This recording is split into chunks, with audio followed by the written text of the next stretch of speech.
So in Submission, which is one of the longer tracks of the album, I've been playing around with the first kind of 4 minutes of that song for probably 5 years. Like I wrote that first part not too long after we'd done Moving Backwards, I seem to remember. And I just had this idea. I wanted this to be really kind of frenetic and kind of chaotic and just almost uncomfortable feeling for a long, long time, and then have this really big reward come in when the chorus comes for the first time.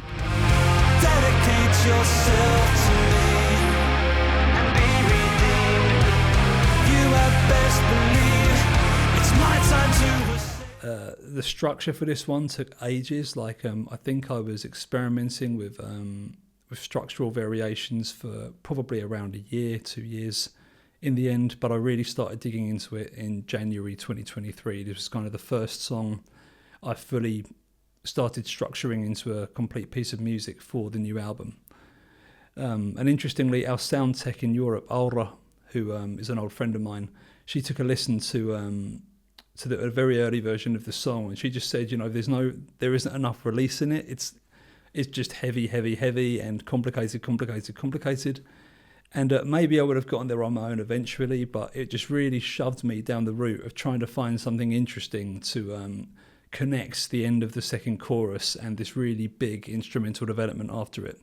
And we ended up with some really crazy stuff we haven't done before. There's this kind of rubber band synth bass, which Nipa came up with when he was playing bass on the track. Santari's drums there, he literally jams with the backing track on maybe 8 or 9 different takes, and then Daniel and I just went through and picked out phrases we liked.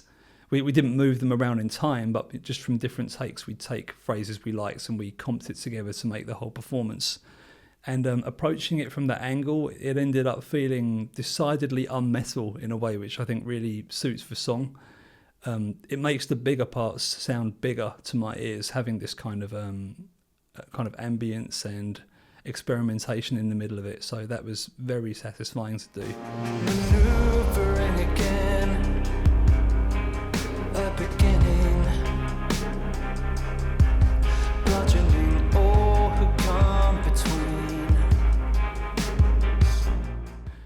And with the vocals, much like the story for the rest of the album, this was it was a real photo finish. I had some of the core ideas, like the main kind of groove of the part in the A parts, I'd had for quite a long time.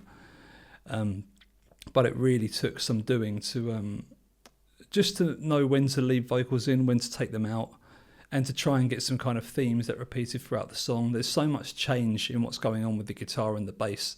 I wanted the vocals to kind of glue it all together, and I think the result has ended up absolutely achieving that. Spitting to the eye.